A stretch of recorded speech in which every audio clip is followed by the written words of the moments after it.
assunto principal é a PEC das domésticas, Está. né? É o nosso gancho, digamos, para tratar disso agora, porque está fazendo um ano, né? Já fez Claro. um ano, aliás. Sim. Daí a gente... O planejamento, acho que central da nossa reportagem seria, de certa forma, informar, acho que as domésticas sobre os direitos que elas têm agora. Sim. Então... E o que teve de avanço nesse um ano desde que foi... o que aconteceu nesse período de um ano, né? Sim, sim, sim. Hoje de manhã até eu falei com o juiz do trabalho. Com quem falaste? Com o Ricardo? Não. Como é que é o nome? Ricardo Fraga, quer dizer, Margador? Não, é Bergman. Ah, tá. Hitch, acho. Ah, Vitsky. Tá. Conhece? Sim. Foi boa, assim. Ele disse que aumentou de 2.000 e poucos para 3.000 e poucos os processos Referentes os direitos delas. Exatamente. Sim. E nesse período só de um ano.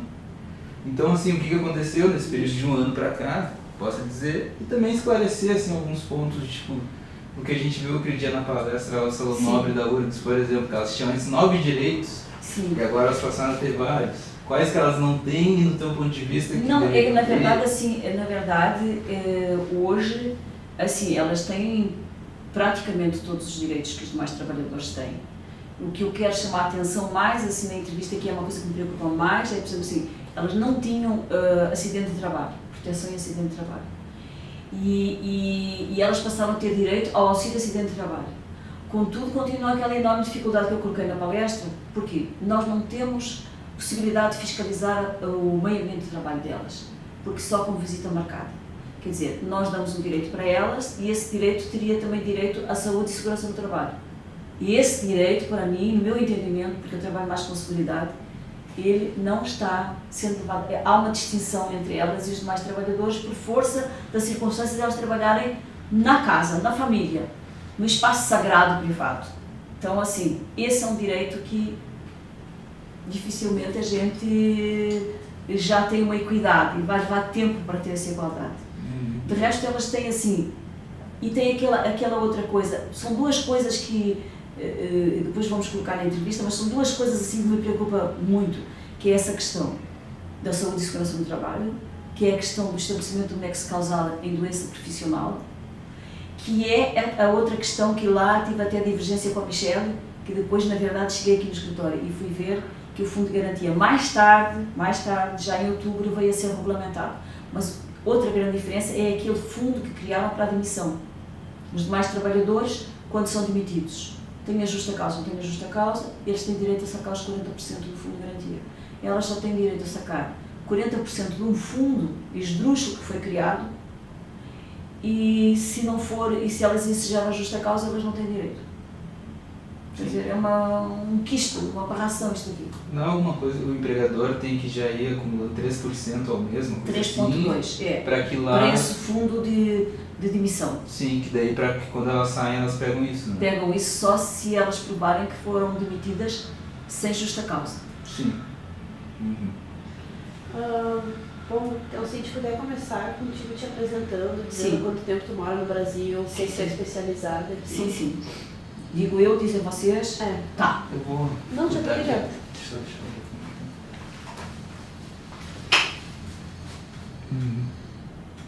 Será que não seria melhor um outro ângulo? Deixa assim, João, depois a gente assim? toca. Tá. Então vamos lá. Então, o teu nome, desde quando tu está no Brasil e qual a tua especialidade na área do direito? Bem, eu sou Maria Linda Marques Fernandes, sou portuguesa, estou há 32 anos no Brasil, sou inclusive cidadã honorária de Porto Alegre, que me honra muito e fiquei muito sensibilizada com essa manifestação da cidade em relação à minha pessoa. Trabalho na área do direito da seguridade social, na qual me especializei em Lisboa e antes me tinha formado em direito em Coimbra. Então somos assim um escritório que diria um escritório militante. Só atendemos trabalhadores e população excluída. É isso que eu ia até te perguntar, assim, como é que é a atuação no dia a dia, assim, digamos, cotidiano, assim? Bem, eu sou por formação política e filosófica anarcossindicalista. Então, como anarcossindicalista, a minha oficina de direito é um espaço de trabalho e de militância. E nessa medida trabalho sempre e exclusivamente com a classe trabalhadora e com a população excluída. No nosso escritório, nós, enfim, as pessoas que nos procuram, que nos buscam, nós tentamos as esclarecer e, quando é caso de ajuizar alguma ação, a gente ajuiza, sempre chamando a atenção da população, da classe trabalhadora, de que o judiciário não é uma via diferente das demais vias que regulamentam a política da nação, isto é um poder completamente integrado ao poder executivo e legislativo, com a mesma lógica de se alinhar com o capital financeiro e de estar ao lado daqueles que exploram a classe trabalhadora. Há uma ilusão no Brasil de que o judiciário é um pai. O judiciário não é um pai, o judiciário é um padrasto e é um poder como os demais. Haja visto, por exemplo, o julgamento que tivemos dia 26 em relação à desaposentação. Haja visto o julgamento do STF de ontem em relação ao direito de greve, que estabeleceu que qualquer dia que o trabalhador falte em razão de estar a lutar, será descontada a sua folha de salários. Isso é bem ilustrativo de que a via do judiciário é uma via que escoa, de certo modo, o sentimento de revolta do cidadão, mas que não faz uma justiça integral nem igualitária como nós lutamos no dia a dia que aconteça. Como é que era o direito das domésticas antes da Lei Complementar 150? Bem, o direito das domésticas até a PEC 72 de 2013, ela era um direito de segunda categoria, porque a doméstica tinha muito menos direitos do que os demais trabalhadores. Isso era uma coisa que causava muita revolta a nós, operadores de direito, porque a Constituição de 1988, que foi uma Constituição cidadã, que se lutou muito pela igualdade de todos os trabalhadores, cometeu essa injustiça de, no seu artigo 7º, excepcionar a trabalhadora doméstica dos direitos que foram otorgados aos demais trabalhadores. Então ela era considerada e era tratada como uma trabalhadora de segunda categoria e tinha um mínimo de direitos que só puderam ser estendidos agora com a regulamentação da PEC 72, com a Lei 150 de 2015. Aí sim ela passa a ter uma quase totalidade de igualdade de direitos com os demais trabalhadores. Antes, o FGTS, por exemplo, era só se o patrão quisesse pagar, né? Por exemplo, acho que salário-desemprego não tinha. Também não. Nenhuma hipótese. Não. E... sim. Não, sim, assim, essa questão do FGTS e antes da publicação da Lei 150 de 2015 não ser obrigatória para a trabalhadora doméstica era a mesma coisa que dizer que não existia, porque o Brasil, infelizmente, tem uma cultura, o empresariado e a elite e a classe média mesmo tem uma cultura de não observar os direitos que não lhes são impostos de uma forma coercitiva. Então, deixar ao livre-arbítrio do empregador que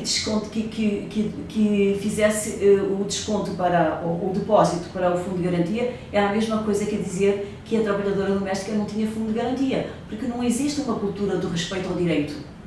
Existe, e mais em relação à doméstica, que ainda traz muito essa visão da grande casa senzala, de que é a extensão da escrava.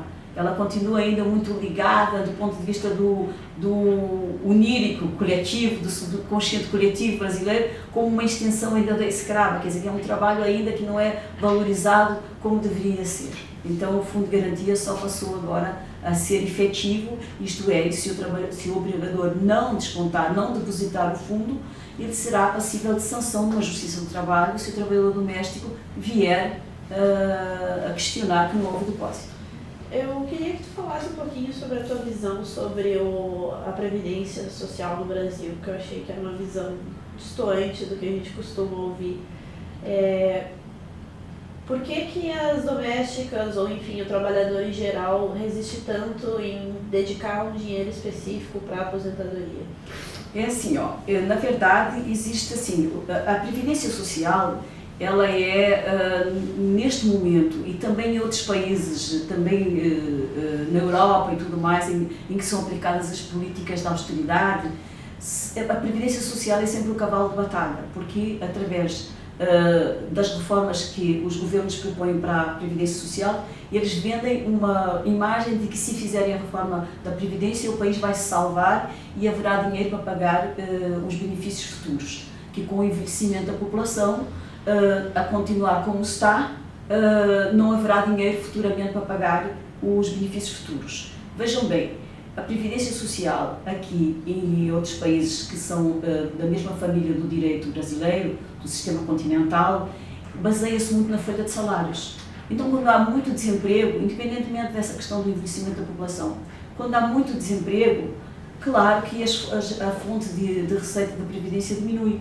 Se nós, por exemplo, alguns operadores do direito previdenciário, como eu, defendemos que, por exemplo, além daquelas fontes que a Constituição brasileira prevê, que seja feito o custeio da Previdência em cima do lucro. Porque, por exemplo, bancos e outros setores da economia cada vez têm menos trabalhadores e cada vez têm mais lucro. Então, a receita para a Previdência, se for em cima da folha de salários, vai diminuir. Se for em cima do lucro da empresa efetiva, vai aumentar. Então, na verdade, quem tem o poder de sanear a Previdência é aquele que tem o poder de a tornar menor e de dizer que ela é deficitária. Porque quem tem o poder de ter um projeto desenvolvimentista para o país é aqueles que têm o poder, é a elite. Se eles são por umas políticas recessivas de não criar emprego, então eles criam o problema e depois, em cima do problema criado por eles, jogam em cima da população que tem que ser sacrificada com menos benefícios e com mais dificuldades para aceder ao benefício. Então, essa questão é muito importante. E, por outro lado, que eu também acho assim, uma coisa muito perversa na Previdência, é que todos os dias, no cotidiano, a mídia trabalha que a Previdência está falida. Então, o trabalhador, muitas vezes, vai para a informalidade, até pela força das circunstâncias, da situação, e não tem aquela política de ele próprio ser, por exemplo, contribuinte individual. Porque ele diz assim, por que é que eu vou contribuir para uma coisa que está falida? Por que é que eu vou contribuir para uma coisa que dizem todos os dias que não está bem? Então, isso é outro condicionante que faz com que não haja uma preocupação da população brasileira como um todo de contribuir para uma previdência que ele acha que está falida. E, por outro lado, existe também uma cultura nacional, que é uma cultura própria da América, que é esse admirável mundo novo em que nós vivemos, que é assim, é uma política, é uma cultura do presente. Eu vivo o presente. O amanhã, ele não me interessa muito porque eu nem sei se estou vivo. Então, com essas taxas que temos agora de homicídios, de insegurança, por exemplo, que estamos vivendo, por exemplo, no Brasil, as pessoas ainda reforçam mais essa visão de que eu não sei o que é que vai ser o meu amanhã. Eu posso ir no shopping e ser morto. Então, por que é que eu vou privar-me no presente de ter mais dinheiro e mais prazer para um amanhã que eu não sei se chegarei lá? Então, o que é que acontece? Essa política de pensar o futuro, eu vou pensar que amanhã eu posso estar numa situação de dificuldade, eu posso estar doente, eu vou pensar que amanhã eu posso estar velho, eu vou pensar que amanhã eu posso morrer e vou deixar os meus dependentes numa situação má, é algo que não passa muito como uma preocupação desse universo coletivo brasileiro. Porque é o admirável mundo novo, é o hoje, e é uma cultura também que vivemos hoje do instantâneo. Viva o presente, seja feliz hoje, amanhã, seja o que for. Então isso não ajuda nem reforça sistemas previdenciários, porque as pessoas não têm essa política e essa cultura de guardar para amanhã e de utilizar e de acreditar na previdência. Tá, assim, o que caracteriza o serviço doméstico? É a pessoa que trabalha numa casa e ela exerce uma função que não gera lucro. Sim, é isso aí. Mas além disso, assim, ela tem que trabalhar mais que 2 dias por semana. Sim, trabalhando 2 já é doméstica. Já é doméstica. No caso contrário, se ela só faz um dia, já não gera para ela os direitos que a Lei 150 outorga à trabalhadora doméstica. E assim, se, por exemplo, tem uma diferença entre ela chegar e dizer assim, olha, eu posso trabalhar quinta e sexta entre tal e tal hora e cobro tanto. E isso seria uma diarista, por exemplo. Sim, né? sim. E se o patrão chega e diz, não, eu vou te pagar tanto, eu quero que você trabalhe de quinta e sexta de tal a tal hora. dela é considerada doméstica, tem essa coisa de, tipo, por exemplo, quem decide a carga horária, os dias, o salário, para ser caracterizado doméstico ou diarista? Quando tu vais estabelecer um contrato de trabalho, infelizmente, nessa lei da oferta e da procura, tu te submete à condição que o empregador está te oferecendo e não tem muita escolha. Na verdade, a trabalhadora doméstica vai ter que aceitar a carga horária, vai ter que aceitar contratar naquelas condições. Então, se ela aceita contratar naquelas condições que não vão gerar para ela o estatuto de trabalhadora doméstica, enfim, só vai conseguir ter os direitos de trabalhadora doméstica com um horário que o patrão estabeleceu, que não levaria ele a ter aqueles encargos, se ela provar na Justiça do Trabalho que houve má fé dele para impedir a aplicação da lei. Sim, mas e quando que ela é caracterizada como uma trabalhadora autônoma e não uma doméstica, por exemplo, se ela trabalha... Bem, quando ela é trabalhadora doméstica, assim, de 2 dias por semana, ela tem uma carga horária que é a carga horária que se estabelece para os demais trabalhadores. Autônoma é só se, por exemplo, não for fixo os horários? Se não for fixo os horários, se ela vai uma vez por semana só, ou se ela vai só 3 horas um dia, depois outro dia ela vai, que não há uma regularidade no desempenho das atividades. Cuidadores entram na categoria também de empregados domésticos?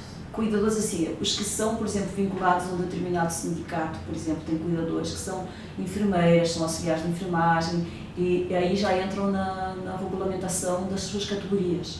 Agora, trabalhadora que é uma trabalhadora doméstica e que acaba por, no exercício da sua função, ser contratada para cuidar um idoso ou uma criança, ela é considerada doméstica. Hoje o juiz Bergman tinha dito o contrário, ele falou que mesmo que se for uma enfermeira que trabalha como cuidadora, ela pode ser enquadrada como doméstica. Ela pode ser enquadrada como doméstica, mas eu entendo que ela pode, se ela provar que ela está fazendo a função, desempenhar a função de enfermeira e não de cuidadora propriamente dita, ela é vinculada, ela desconta para o sindicato dela como enfermeira e ela vai provar que ela na casa só cuida daquela pessoa e cuida prestando cuidados médicos. Então aí eu entendo que se ela está num domicílio como enfermeira, só que está deslocada do hospital ou do outro lugar que nós identificamos como a saúde, então ela vai ser enquadrada como enfermeira. Agora, se ela tem mais tarefas e ela não é vinculada ao sindicato dela, então se ela aceitou na carteira profissional dela ser contratada como trabalhadora doméstica, mas é uma situação que eu não acho tranquila, que é discutível. Babá também é trabalhadora doméstica. Também é trabalhadora doméstica. E motorista. Motorista também, jardineiro também. Desde que não gere lucro a atividade dele. Desde que não gere lucro. Também nesse caso da enfermeira, como lhe digo, depende da função que ela desempenha junto do idoso. E a questão sindical? Porque a gente teve esses dias entrevistando uma diarista, empregada doméstica, na verdade, e ela disse que ela tinha baixo ensino e tal, não sabia ler, chegou no sindicato aqui das domésticas no centro, imprimiram uma folha para ela, entregaram para ela e disse, ó, esses são os seus direitos. Por que essa defasagem tão grande no sindicato das domésticas e por que não se tem um sindicato patronal para dar uma resposta? Bem, como as domésticas, assim, elas trabalham muito atomizadas, cada uma num domicílio. Então é muito difícil delas se organizarem do ponto de vista de categoria, elas terem uma consciência de classe. É muito difícil o trabalhador doméstico ter uma consciência de classe. Nós estamos tendo algumas experiências, por exemplo, nos condomínios, nos grandes condomínios, aí elas se encontram, são muitas trabalhadoras domésticas, dá para se fazer um trabalho, por exemplo, num condomínio grande, mas a maioria trabalha em domicílios individualmente. Então, esse é um problema da própria categoria, inerente ao próprio exercício da função. Outra coisa, não temos desconto em folha para a organização sindical. Para onde vamos canalizar os descontos? Porque os outros trabalhadores descontam um dia por ano para a organização sindical, elas não têm. Então não temos como direcionar, como descontar na folha e direcionar o dinheiro para uma central, para uma federação delas, para um sindicato. E esse é um problema gravíssimo que nós, quando estávamos a discutir a lei, nos defrontámos e não chegámos a conclusão nenhuma. Então não há aporte de capital, de dinheiro para fazer a organização sindical. Sindicato, para se organizar, precisa de contribuição. Numa sociedade com mais consciência política e de classe, nós defendemos que os trabalhadores, eles próprios, de uma forma, sem ser através da imposição, da contribuição do desconto em folha ao empregador, que cada trabalhador se filiasse ao seu sindicato e contribuísse de uma forma espontânea para o seu sindicato. Mas isso nem em categorias mais organizadas isso acontece. Quanto mais numa categoria que não só não é organizada em razão da natureza do seu trabalho, mas que também ganha muito pouco. Qualquer valor que lhe desconte, qualquer valor que ele, de uma forma individual, ponha para o seu sindicato, pesa no seu orçamento. Então, o que nós temos de dificuldade na organização sindical é a natureza do trabalho e é a falta de nós pensarmos uma fórmula como nós canalizar algum recurso para a organização sindical. Nós não temos essa fórmula ainda, mas é algo que quem trabalha com as trabalhadoras domésticas, como eu e outros operadores de direito, é uma preocupação nossa e uma forma de pensar. É uma coisa complicada. Como que a senhora trabalha com provas, assim? Deixa eu dar um exemplo. Uma trabalhadora, ela sofre de assédio moral dentro da casa, porém, dentro da casa provavelmente só vai ter a família do patrão e ela. Então ela provavelmente não vai ter testemunha e também dificilmente vai ter uma gravação, coisa assim. Ou em algum outro caso que ela tenha sofrido algum problema, seja de saúde ou coisa assim. Como é que a senhora faz com as provas? Porque é muito difícil de ter provas, já que ela trabalha em uma casa. Sim, o assédio moral em qualquer categoria é muito difícil de se provar, quanto mais na doméstica, porque em relação aos demais trabalhadores, também você trabalha muito com testemunha. E a testemunha, normalmente o colega que vê o seu outro colega ser objeto de assédio moral, não quer ser testemunha porque se vai prejudicar no seu próprio trabalho. Então, essa questão do assédio moral é uma coisa muito complicada por causa dessa prova. Mas, assim, algumas coisas que a tecnologia hoje tem e dispõe. Ela pode gravar com o seu próprio celular, ela pode gravar sistematicamente os insultos de que foi vítima, ou, enfim, a forma como é tratada no local de trabalho. Ela pode fazer isso, ela pode ir na Delegacia Regional do Trabalho e também denunciar que está sendo objeto de assédio moral, pedir, enfim, que um fiscal se desloque ao seu local de trabalho, que vai ter que agendar, porque ele não vai poder entrar por força da lei que não permitiu, mas enfim, vai pelo menos ter uma forma de ela balizar aquela assédio que ela está sendo vítima, para não perpetuar aquela situação. Mas, grosso modo, é através de gravação que ela pode fazer, que tem um valor relativo, como prova, mas que ela pode fazer. Foto também, enfim, também no celular, mas, enfim, se alguma pessoa se prestasse a prestar testemunho, se é feito fora de casa, mas dentro da casa é muito difícil. E sim, e apresentar também denúncia na Delegacia Regional do Trabalho. E se chega aqui uma moça que trabalha como doméstica e ele fala assim, olha, sofro de assédio moral, mas eu não tenho provas, o que a senhora diz para ela? Eu digo para ela fazer isso, que isto que estou agora a dizer para vocês é o que eu aconselho que ela faça. Eu não sei. Porque na verdade, vai ser assim, há um princípio no direito do trabalho que é assim, em caso de dúvida, o magistrado deve sempre decidir a favor do trabalhador, in dubio pro misero. Mas nem sempre isso funciona, não é? Quer dizer, muitas vezes dizem que a justiça do trabalho é sempre ao lado do trabalhador, mas não é o que acontece. É uma visão muitas vezes tecnocrática de análise das provas e do processo, e a sentença é uma sentença sem alma e sem essa visão de classe, é uma sentença técnica. Se não teve provas no processo, normalmente o juiz opta por dar pela improcedência da ação. E a questão da insalubridade no trabalho? Isso é uma coisa que ainda falta para elas conseguirem nessa lei? Sim, falta essa questão da insalubridade que falta, e essa questão da insalubridade e desses adicionais que os demais trabalhadores têm, de periculosidade, por causa do risco a que são expostos. Em relação à trabalhadora doméstica, é muito difícil ela pedir esse adicional, porque é muito difícil ela provar que de uma forma sistemática ela trabalha com agentes químicos que já estão na relação da Previdência e da CLT, com agentes que são nocivos e que ensejam ela receber o adicional. E por outro lado, quer dizer, é difícil ela provar É muito difícil ela provar só através dessas, assim, sistematicamente ela registrar que tal dia ela trabalhou com aqueles agentes e que aquilo ali de facto ensejaria ela a ganhar os adicionais.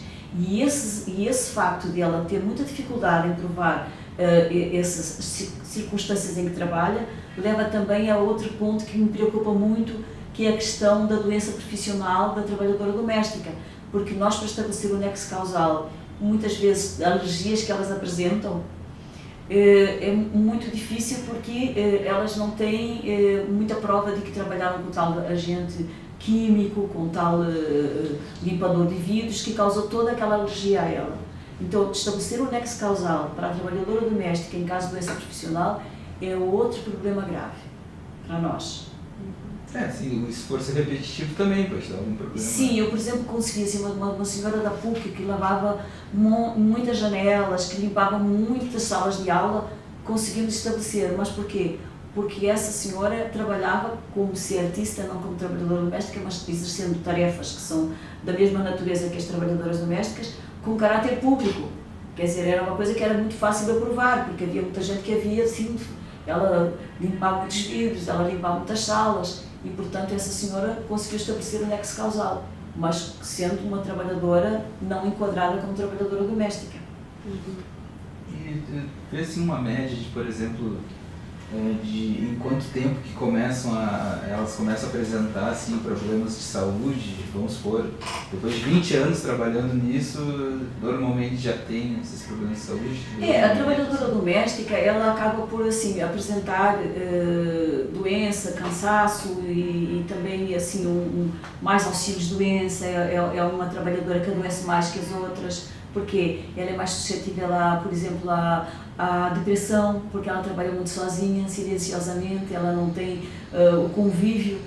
Quando ela tem o convívio em casa é sempre numa pirâmide, ela está em baixo, sempre na pirâmide tem alguém em cima, então são sempre relações desiguais, nunca relações iguais, onde ela não pode expor as suas próprias dores, as suas próprias angústias, então ela tem tendência para um quadro de depressão.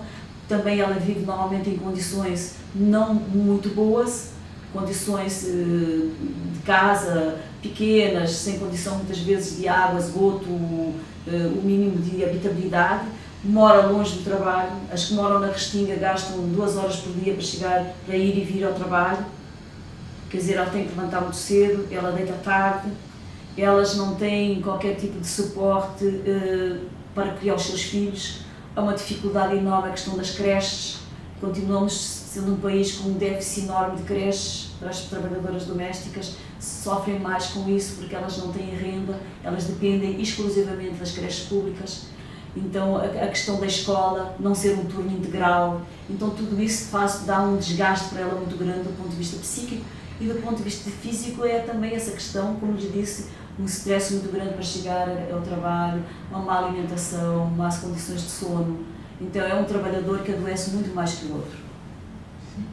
E também muitas vezes assim, quando vem a crise no país, essas crises cíclicas do capitalismo, o trabalhador doméstico é dos que mais se ressente, porque quando se tem que fazer uma economia na casa, o primeiro trabalhador que vai perder o seu emprego é o trabalhador doméstico. Ele é uma das maiores vítimas das crises cíclicas do capitalismo. Eu tinha pensado numa coisa para ligar com ele, agora pensei sim.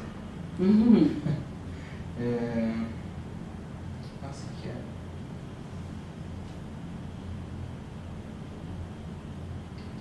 Pô, tá vindo. Não tem nada aí, Carol, enquanto você respondeu, tá me lembrar.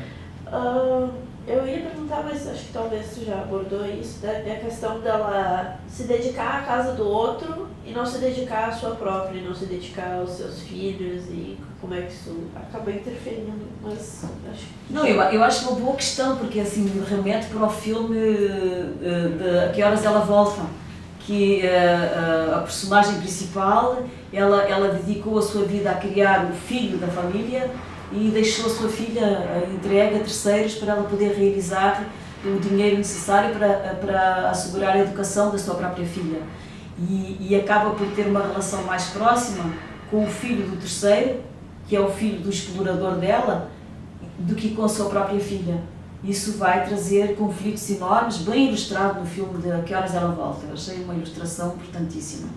E aqui no Brasil, não sei se também em outros lugares talvez tivesse essa cultura de pegar para criar uma menina do interior ou, sei lá, de algum outro lugar e trazer para a cidade e a menina, na verdade, é uma criada.